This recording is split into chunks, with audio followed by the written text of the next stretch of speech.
हाँ जी, नमस्कार, राधे राधे, हर महादेव। मैं आपका आचार्य देव। आज इस वीडियो में बात करेंगे विशाखा नक्षत्र। काफ़ी मित्रों की कमेंट था कि विशाखा पे वीडियो नहीं बन रहा है, तो चलिए आज विशाखा पे वीडियो बनाते हैं। विशाखा मतलब दो शाखा, तुला राशि में चलने वाला नक्षत्र है। तुला राशि को शक्ति प्रदान होती है विशाखा से। तीन चरण तुला राशि पे है और एक चरण इसके वृश्चिक में जाएंगे। तो वृश्चिक और तुला दोनों को आधार देने वाला जो नक्षत्र है उसका नाम है विशाखा। विशाखा नक्षत्र गुरु का नक्षत्र है। राधा नक्षत्र भी कहते हैं इसको, राधा नक्षत्र भी कहते हैं। अब 2023 में विशाखा नक्षत्र वालों का 2023 कैसा जाएगा, इसी की चर्चा करेंगे। तो यदि आपका लग्न तुला है, आपके लग्न वृश्चिक है 3-20 तक,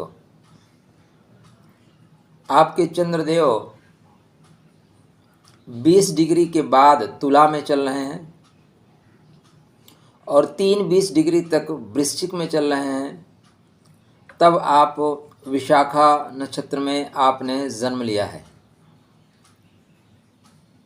आपके ऊपर क्या प्रभाव होगा 2023 में, इसकी चर्चा आरंभ करें। उसके पहले विनम्र अनुरोध है, कृपया चैनल को सब्सक्राइब करें। यदि अभी तक आपने सब्सक्राइब नहीं किया, सब्सक्राइब कर लीजिए। आप वीडियो देखेंगे, आपको पसंद आएगा तो अपने मित्रों तक इसको शेयर जरूर करिएगा।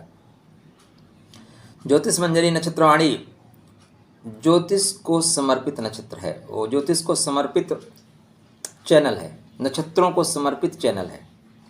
हम मूलभूत बातों को उजागर कर रहे हैं, जिसको सबको जानना चाहिए, सबको समझना चाहिए। दरअसल ज्योतिष वेद का नेत्र कहा जाता है, लेकिन नक्षत्र वास्तव में ज्योतिष के नेत्र हैं। और बात अगर नक्षत्रों की नहीं होगी तो बिना आँखों के हम कहाँ जाएंगे और आपको कहाँ ले जाएंगे, हम कहाँ जाएंगे और आपको कहाँ ले जाएंगे, सोचनी बात है। इसलिए सपोर्ट करिए। दो शाखाओं वाला नक्षत्र है, अर्थात इसमें अगर आपके चंद्रदेव हैं, इसमें आपके लग्न हैं, तो आपका जो व्यक्तित्व है दो तरफ बढ़ने के लिए उत्सुक है। आप जीवन में दो कामों को लेकर साथ चल सकते हैं।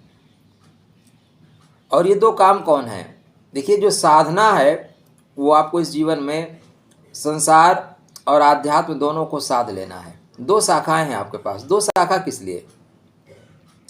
गजब की क्षमता है आपके अंदर, गजब की क्षमता है आपके अंदर कि दो चीजों को एक साथ लेकर चल सकते हैं। दो प्रकार की बातें एक साथ कर सकते हैं, दो तरह के व्यवहार एक साथ कर सकते हैं। आप अत्यंत खुश हैं और अगले क्षण आप दुखी हो सकते हैं। आपको समझना थोड़ा सा कठिन है, क्योंकि एक शाखा को समझना कठिन है। आप तो दो शाखाओं वाले हैं।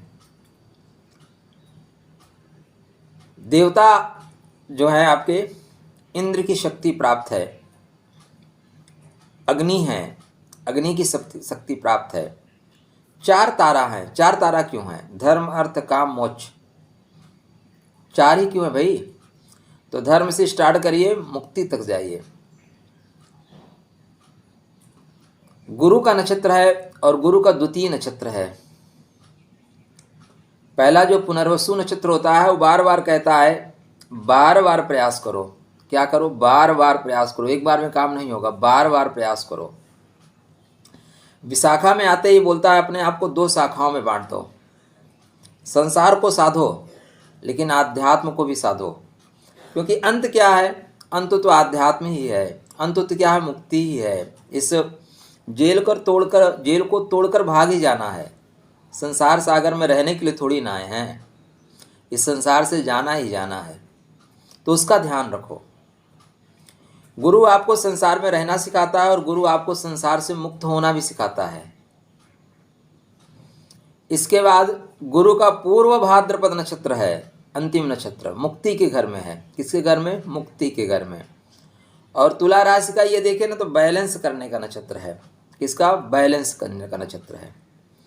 ये जो नक्षत्र है राधा का नक्षत्र है। राधा कौन है?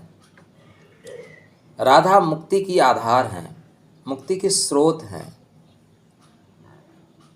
भगवान कृष्ण भी जिनका अवलंबन लेना चाहते हैं, जिनका सहारा लेना चाहते हैं, वो राधा है। राधा वो नहीं है जो टीवी में दिखाई जाती हैं, ठीक है ना। राधा बिल्कुल वो नहीं है जो टीवी में आजकल टीआरपी बढ़ाने के लिए ये डांस करते हैं, नृत्य करते हैं, उटपटांग हरकतें करते हैं। राधा बिल्कुल वो नहीं है।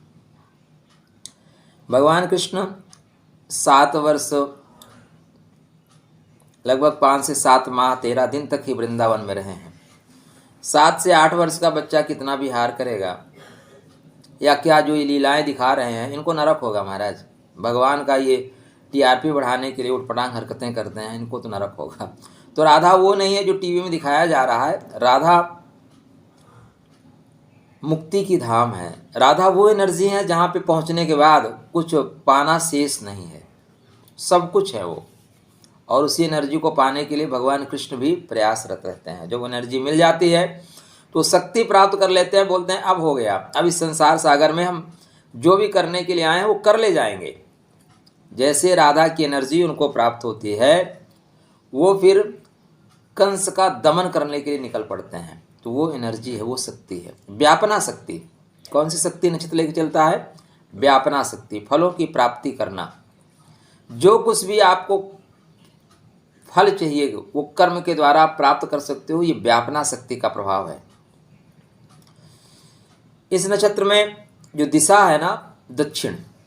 दक्षिण क्या है? दक्ष से दक्षिण बना और दक्षिण से दक्षिणा बना।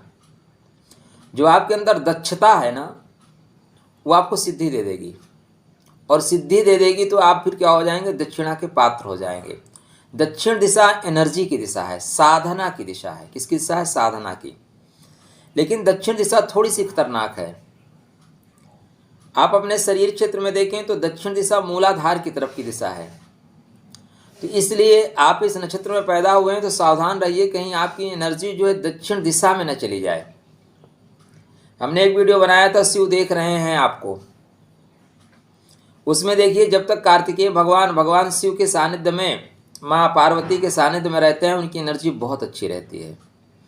जैसे वो रूट के दक्षिण दिशा की ओर प्रस्थान करते हैं, वो सीमित हो जाते हैं। तो आपकी एनर्जी जब नाभि से ऊपर चलेगी तो आप बहुत कामयाब रहेंगे, आप सिद्धि प्राप्त करेंगे, दक्षता प्राप्त करेंगे।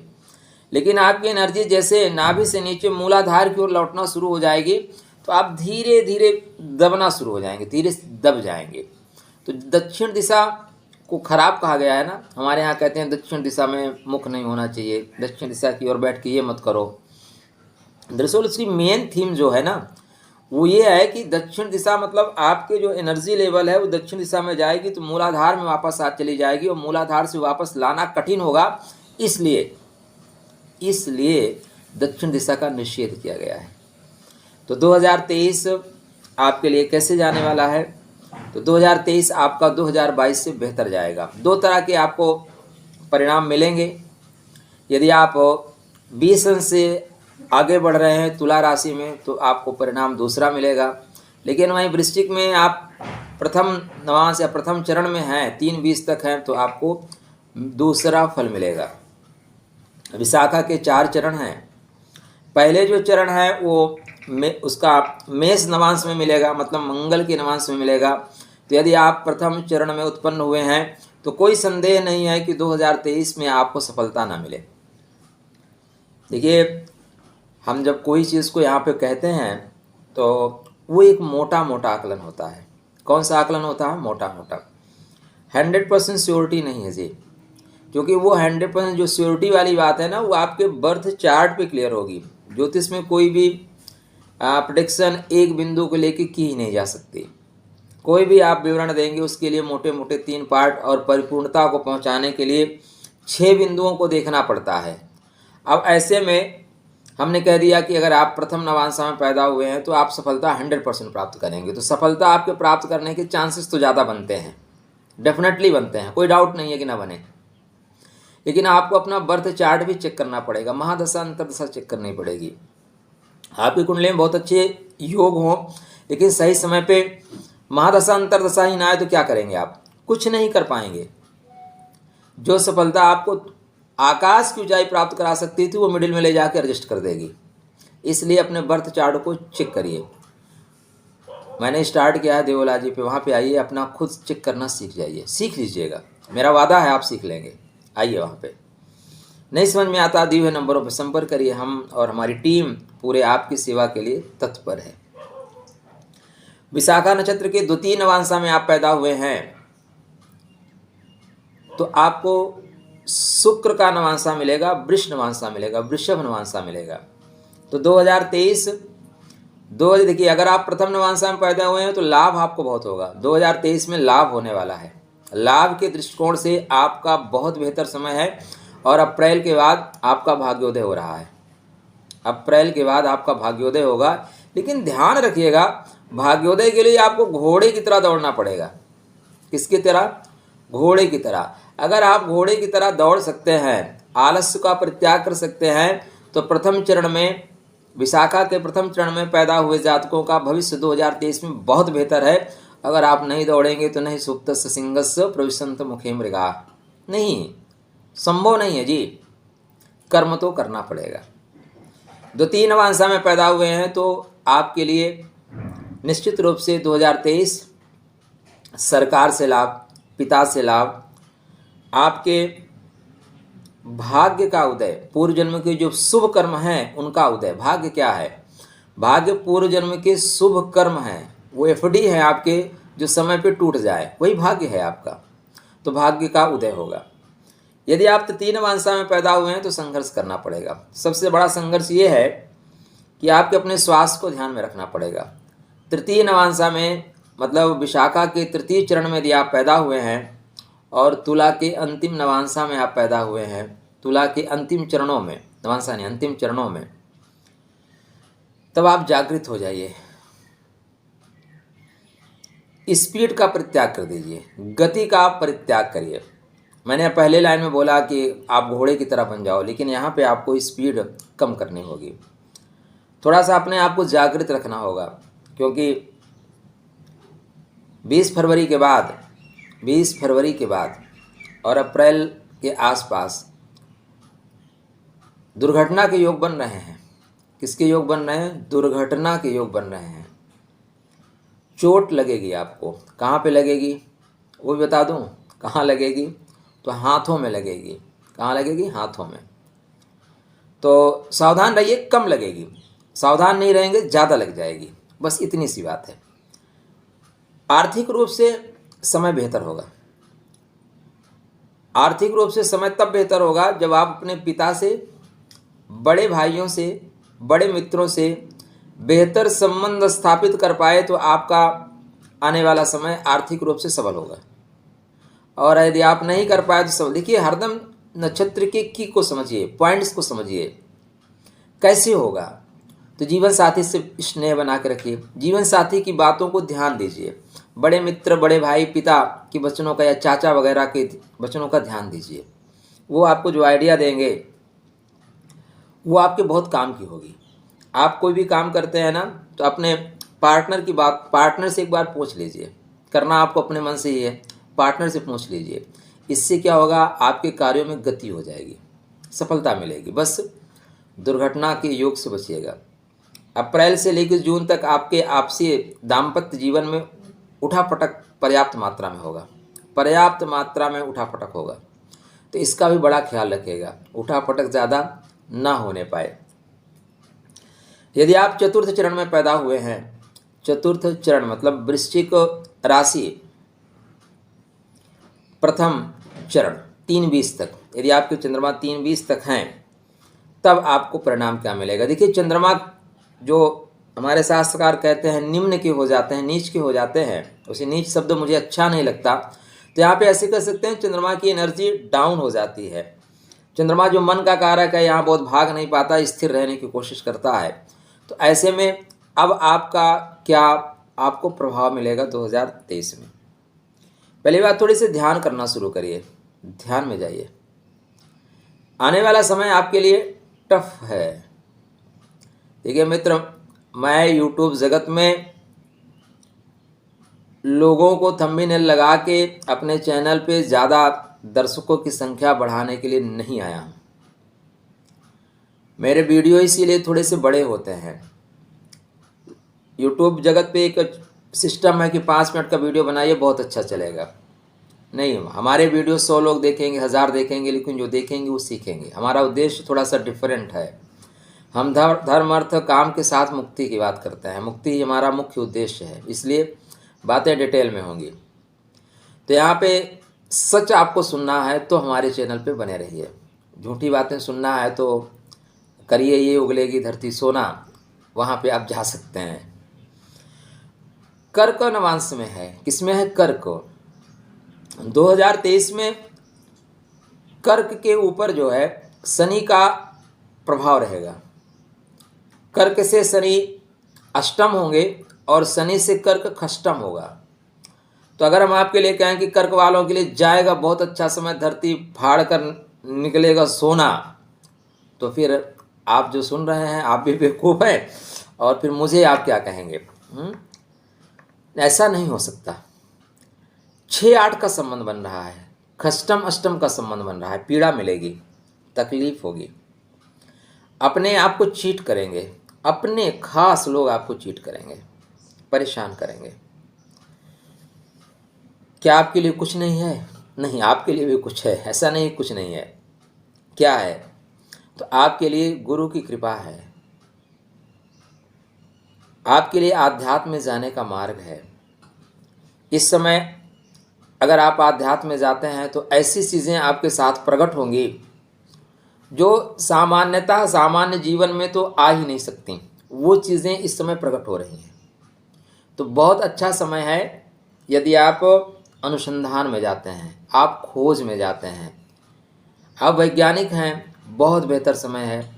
आप साइंस के क्षेत्र में कुछ भी काम कर रहे हैं, आप यूट्यूब जगत पे कुछ काम कर, रिसर्च का काम कर रहे हो, टेक्नोलॉजी पे काम कर रहे हो, कोई सॉफ्टवेयर बनाना चाहते हो, कोई किताब लिखना चाहते हो, या आध्यात्मिक जगत में कोई सिद्धि प्राप्त करना चाहते हो, श्रेष्ठ समय है। क्या है? श्रेष्ठ समय। इस समय आप आध्यात्मिक टीचर बनना चाहते हैं, योगा के टीचर बनना चाहते हैं। किसके? योगा के टीचर बनना चाहते हैं, योगा के क्लासेस करना चाहते हैं, योगा का क्लासेस देना चाहते हैं, श्रेष्ठ समय है। तो अब आपको आपका जो नवांश है वो उसी ओर धीरे से मूव करेगा। तो मोटा मोटा 2023 में 4 तरह के फल मिलेंगे विशाखा नक्षत्र वालों को। ध्यान क्या दें?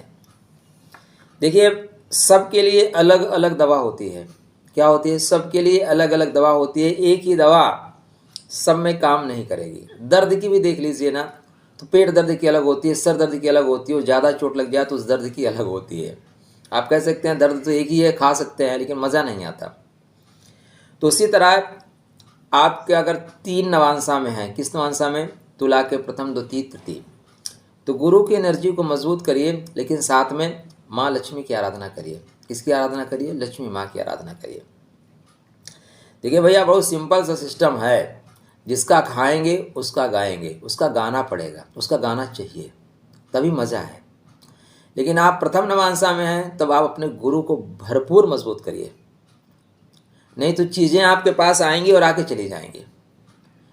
येलो कलर का चंदन मस्तक पे कंटिन्यू लगाइए, कंठ पे लगाइए, नाभि पे लगाइए, गुरु के मंत्रों का जाप करिए, भगवान विष्णु के किसी स्त्रोत का पाठ करिए, लाभ हो जाएगा। ठीक है ना? क्या हो जाएगा? लाभ। यहाँ पे आपके थोड़े से दाम्पत्य जीवन, खासकर जो चतुर्थ चरण में पैदा हुए हैं, दाम्पत्य जीवन में भी परेशानी आएगी। उसके लिए मैं आपको एक स्वतंत्र वीडियो नेक्स्ट बनाने वाला हूँ कि कब तक झेलें। ये सामाजिक जो आवरण है इसको क्या तोड़ सकते हैं। बहुत मित्रों का मैसेज था कि इस पर वीडियो बनना चाहिए, बनाता हूँ नेक्स्ट। चलिए, खुश रहिए, स्वस्थ रहिए, मुस्कुराते रहिए। कोई चीज़ समझ में ना आए तो बात कर लीजिएगा, लेकिन 2023 आपके लिए 2022 से बेहतर जाएगा। बस नक्षत्र की को समझिएगा, नक्षत्र के पॉइंट को समझिएगा। 2 शाखाओं में बंटने के लिए हैं। आपके पास अद्भुत क्षमता है कर्म फल प्राप्त करने का, और जो आपका कर्म फल है नहीं तो भाग्य है। आप जितनी मेहनत करते हैं उतना आपको फल मिलना शुरू हो जाए, यही तो आपका भाग्य है। आपके साथ दुर्भाग्य क्या है? मेहनत बहुत करते हैं, फल नहीं मिलते। तो इस नक्षत्र की को समझिए, ठीक है ना, उसको समझ के उसका पालन शुरू करिए, आपको फल मिल जाएगा। चलिए, माता रानी कृपा करें, राधा रानी आपके ऊपर कृपा करें, आप जीवन में सफल हों। 35 वर्ष के बाद इस नक्षत्र वाले सफलता की ओर द्रुत गति से बढ़ते हैं। आपकी उम्र 35 हो गई है, तब अब आप द्रुत गति से बढ़ेंगे। कहाँ कहाँ बढ़ेंगे, एक पॉइंट और बता देता हूँ कहाँ कहाँ बढ़ेंगे। तो बैंक में बढ़ेंगे, आप बीमा एजेंट है बढ़ेंगे, न्यायाधीश या जजेस की जो वैकेंसी हैं उसमें आप जाना चाहें जा सकते हैं। अपराध विशेषज्ञ, जो सरकार की इस तरह की अपराध से रिलेटेड जो वैकेंसियाँ आती हैं, वहाँ पे जो काम होते हैं वहाँ पे काम कर सकते हैं। साथ में राहु का प्रभाव आ रहा है, तो नशा से संबंधित काम करें, लेकिन नशा नाश की जड़ है, मैं आपको वो नहीं कहूँगा। ट्रेवल एजेंट का आप काम करते हैं तो बहुत अच्छा काम चलेगा। विदेश से व्यापार करना चाहते हैं तो अच्छा चलेगा। फल का काम, बागवानी का काम, ये भी अच्छा चलेगा। साझेदारी का काम भी अच्छा चलता है, लेकिन आप मात खा जाओगे, सामने वाला ज़्यादा समझदार निकलेगा, आप मात खा जाओगे। राजस्व विभाग में भी आप अच्छा काम कर सकते हैं, खासकर संपादक, आलोचक, ये ज्ञान का काम करने वाले में आपको सफलता मिलेगी। तो चलिए, आप सफल हों, ये हमारी शुभकामना आपको। राधे राधे।